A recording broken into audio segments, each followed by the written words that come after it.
Hello, you're welcome on the Breakfast Show on TSL Nigeria TV. My name is Uzezi Udwefe Ideha.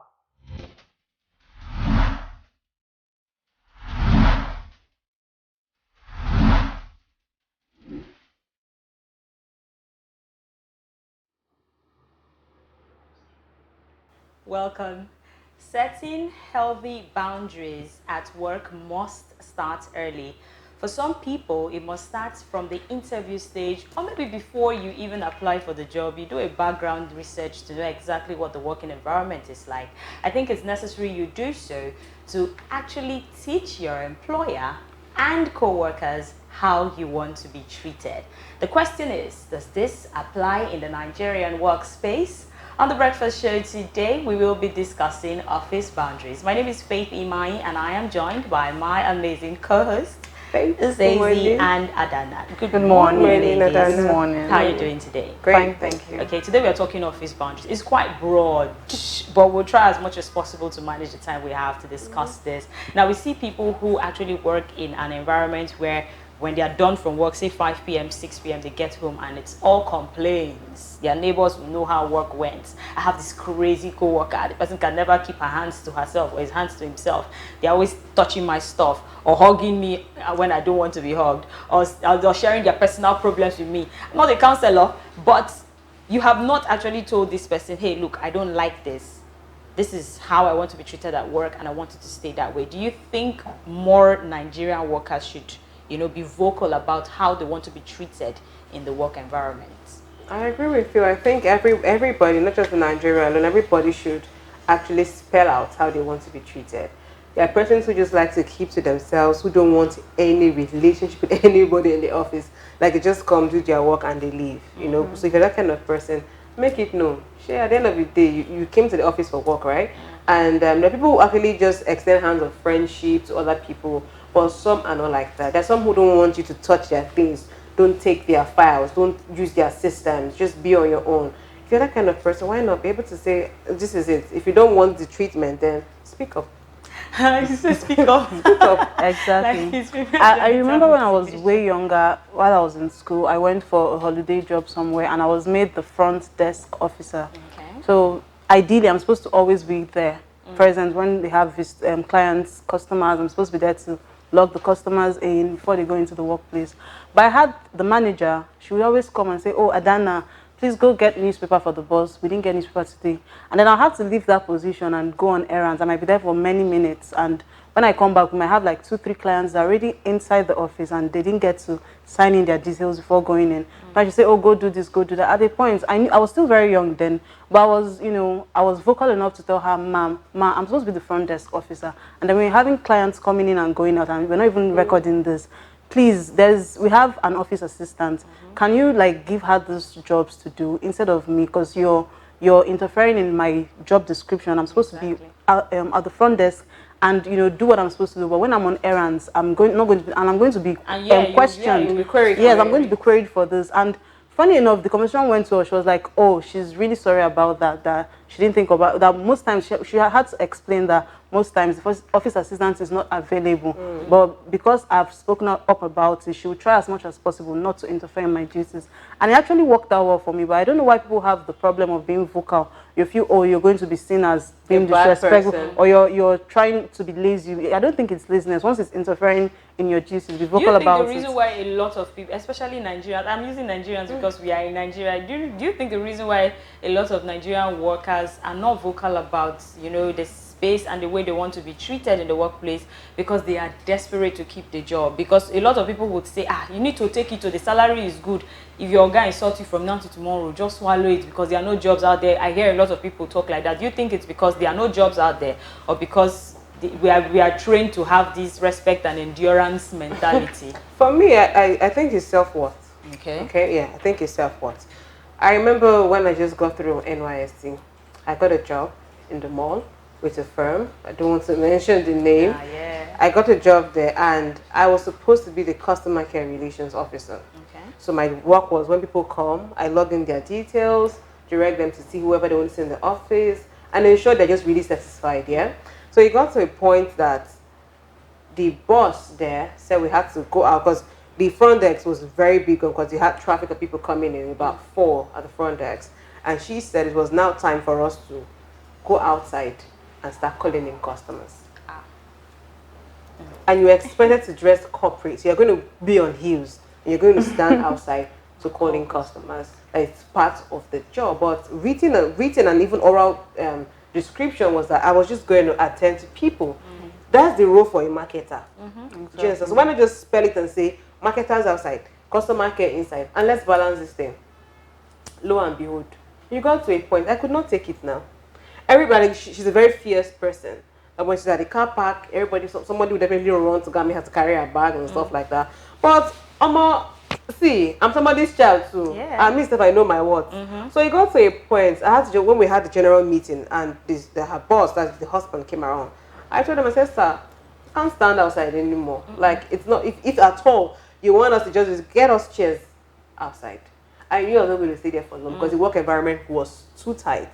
Not that we're doing anything wrong, but it's something for you to employ people and let them do their job rather than wanting to just look into everything they are doing. Sure. I'm not saying you cannot monitor. I'm not saying you cannot keep tabs, but allow people to do their thing. At the end of the day, I left. And I left for a place, salary was even lower than what I was earning, but I had my peace of mind. Sure. Yeah. I think the Nigerian mentality of, there's no job, or anyone that you get, just hold it. I think it actually makes a lot of people to, they stay comfortable within the confines of mediocrity. You're not even bothered, you're being mistreated, you're being used, you're being insulted, and just because there's no job in Nigeria, you have a job. And funny enough, you might even be suffering more than people that are jobless because exactly, how much are you being paid for your time and everything? I had to consider my transfer from there to the house and also the pins. I started having yam left. But you don't want to stay unemployed, and just because of that, you're willing to take a lot of things. But I would agree with you on the whole. There's no job in Nigeria, so manage whatever you want. But that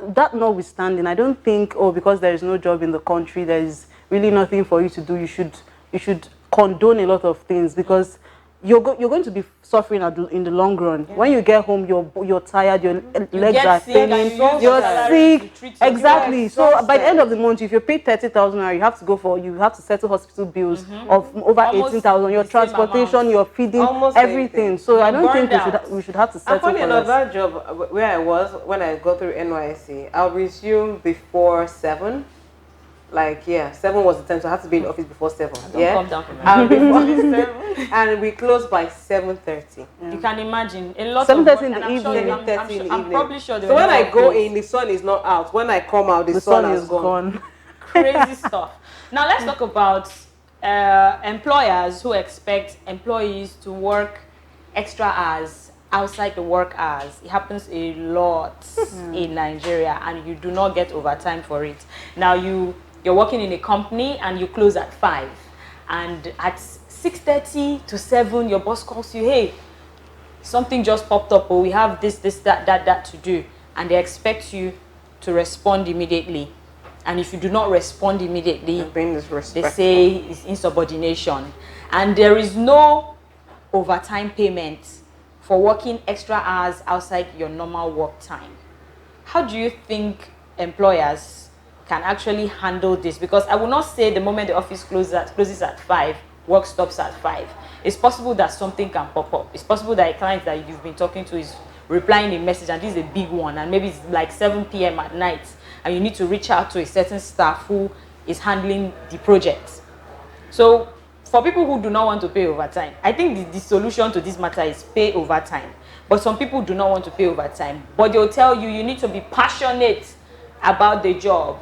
You need to take this job like it is your own, and they don't want to pay you overtime. Some employers would even tell you, treat this job as if it's your own. So they have a lot of words to give, but they don't have the actions to back it up. You're telling me to treat this job as if it's my own, but the way you're treating me, the amount I'm taking home, it's not even as if it's my own job. That's if I'm a slave and I'm supposed to treat the job as if it's. So I saw a picture. Sorry to cut you, of a man who drove, I think it was a Ferrari, to the office, and his staff was like, boss, I like your new car, it's a Ferrari. And I was like, yeah, thank you so much. If you work so hard, if you double the work you're doing right now, I'm going to buy another one next year. And I was like, plot twist.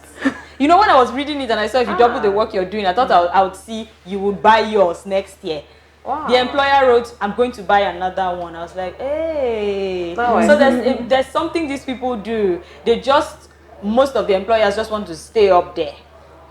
And they know that you're an employee. You just keep working, and enriching them.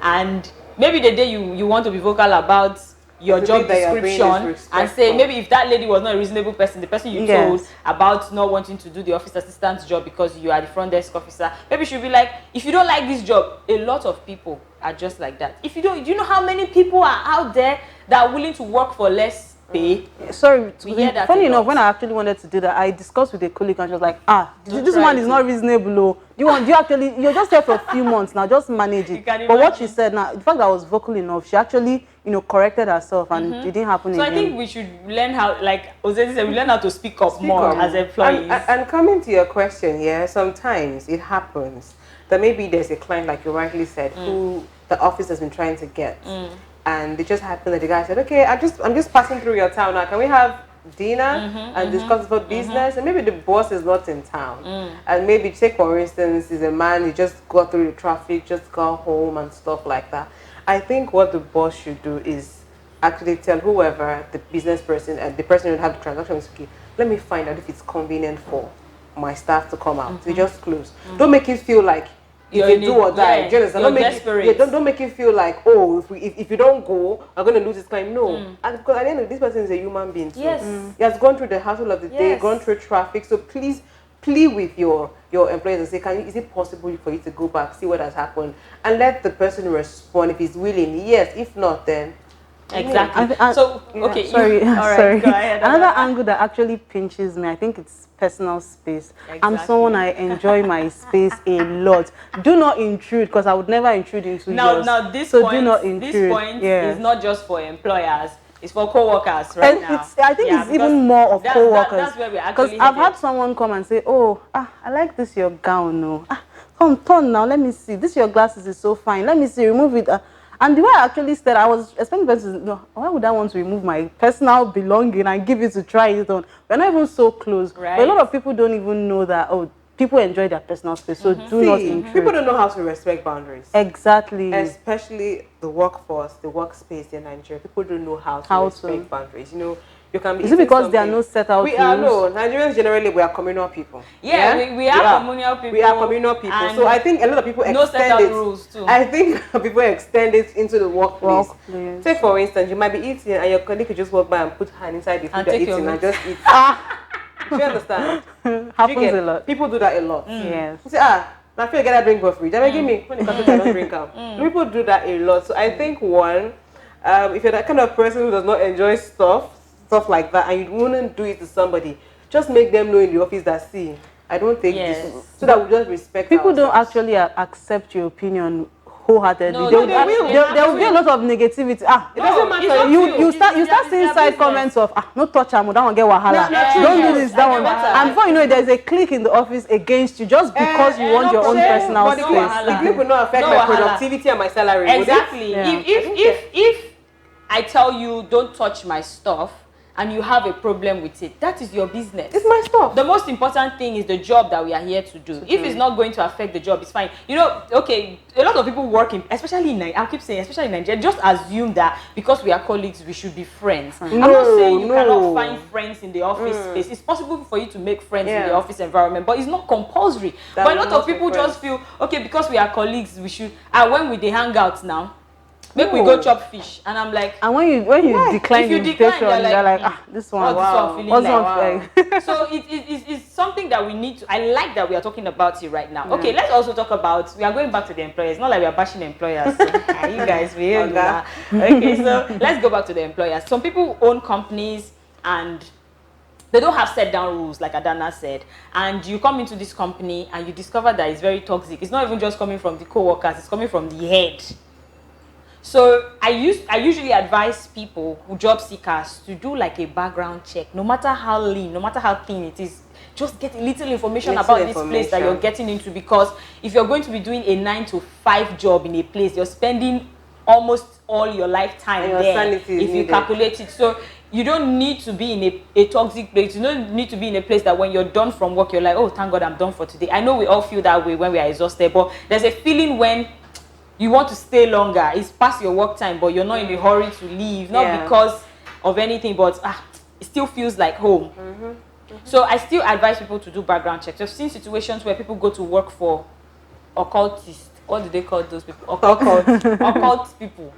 We see people go to work for people who do not share the same beliefs. It could be religious, it could be anything. And at the end of the day, they keep complaining and they cannot leave because there are no jobs out there.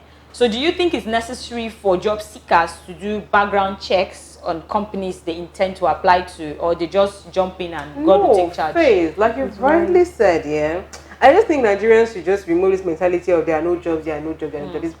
It's become like a national anthem.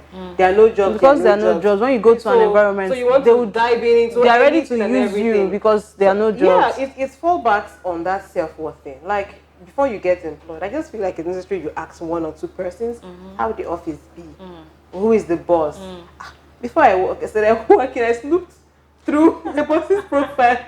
Not only employers, and I go on Facebook. I find you. I find out if you have a wife, if you have children. And I'm definitely sure he went to check. I go stuff through. About yes, you too. It's equal now. Yeah. I go through. You go through. And let's know how we're going to work. So I think it's just necessary like you go through. And again, let's know that you can't just ask this question for background check on just anybody. Maybe someone who left the office angrily. Yes. Who was not supposed to do what they were not supposed to do and just left. The person definitely badmouth the office for you. So personally, just do your own list. I'm not saying you can't find out full details, but maybe from one or two persons, like what's the pay like, the environment, who's the boss. You know, there's some people who are married and the wives or the husbands tend to want to take charge in the office. You get like they can just come in. I don't like the way I get dressed in this office. I don't like. See, I will just leave for you. It's your office. Don't stress. Besides that, before you even resume, it's very important that you ask for your job description. What is expected of me? So you know that this is the level of work that is expected. If you now want to go over the board to do it, it's your own choice. When you said, I remember something. I worked somewhere before, and it was now time. They had like a party stuff, and they asked us, all of us, like it was compulsory. The woman made it compulsory for everybody to come to the house to come and cook. Sorry? I don't understand. Like I worked in an organization before, so they're going to her house. No. Okay. I had to ask whether it was a fast food. And like you're going to come over. And the other time, they now said, okay, everybody has to stay at the organization. Like they have a backyard space, so we're going to sleep there, like sleep in the office area and cook the food overnight. And when the guests come, and I've seen a situation where a company was doing. They were celebrating an anniversary and they asked members of staff to contribute money for the company's anniversary. For the company's anniversary, and it was compulsory. And I was like, why? A lot of employers overstretch these things. I actually know of a guy. He was a driver. I don't think he's working now. He said when he went for the job, the boss said, you're going to be taking me to work by 8 a.m. and you're going to bring me home by 4. And then when he started the job, he said most weekends he doesn't spend it with his family because the boss is always traveling. And then he might just come this evening and say, oh, you're following me to Kaduna tomorrow. We're going to Kaduna for a business trip. And you didn't even let this person know earlier. So that he will tell you. And he's a family. He has children to take care of. He has a wife. And he said most times he has to sleep in the car. Over the weekend, he sleeps in the car for 2-3 days. And then sometimes when he's even driving, maybe he jumps a bump or he doesn't drive properly. He gets a knock from the boss behind. And then he's like, didn't you see that? You want to spoil my car? That's why people will never be great. That's why people will remain in the same position. You're not treating somebody's property right, blah, blah, blah, blah. And then he said he was being verbally abused. He slept in the hotel, let me sleep in the car. He was being verbally abused. He was being physically, emotionally abused. And then at a point, he just quit and he was like, I'm not doing this anymore. I'm not, and it's not like the pay is even commensurate to what the stress is going through. I feel, like I said earlier, sometimes when you're even jobless, you wouldn't know, but you're way better. You're way better than people that actually have jobs. Because I think this whole job work thing is a mentality, because a lot of people that are jobless but are doing their businesses from home are probably doing better than people that are resuming somewhere every other day. Well, for me, I don't think, for me though, I just made up my mind I'm never going to work in a toxic environment. If I notice that the fire or the vibe I'm getting is not what I'm supposed to get, then I pull out, because at the end of the day, my sanity is required. And if you want me to be productive, where I'm going to work should at least be homely for me to say, okay, I'm going to put in all my efforts. So if I know that I'm not going to get good vibes, if I know you're going to want to oppress me like my employers do, I just pull out. We move. My pull-out game is fast on this one. Thank you so much for joining us today on The Breakfast Show. For me, I would say there's certain conversations that are actually very, very important. I don't think you should make conversations in an accusatory manner. Say it in the right way. If there are things that you feel, okay, it's encroaching in your personal space, talk about it. That'll be all for today on The Breakfast Show. Thank you so much for joining in. Do well to follow us on all our socials at TSL Nigeria TV. Subscribe to our YouTube channel, TSL Nigeria TV. See you next time. I'm Wana Dana. Stay connected to TSL Nigeria and get updates on the go all day, every day. Subscribe to our YouTube channel on TSL Nigeria Space TV and join our online family.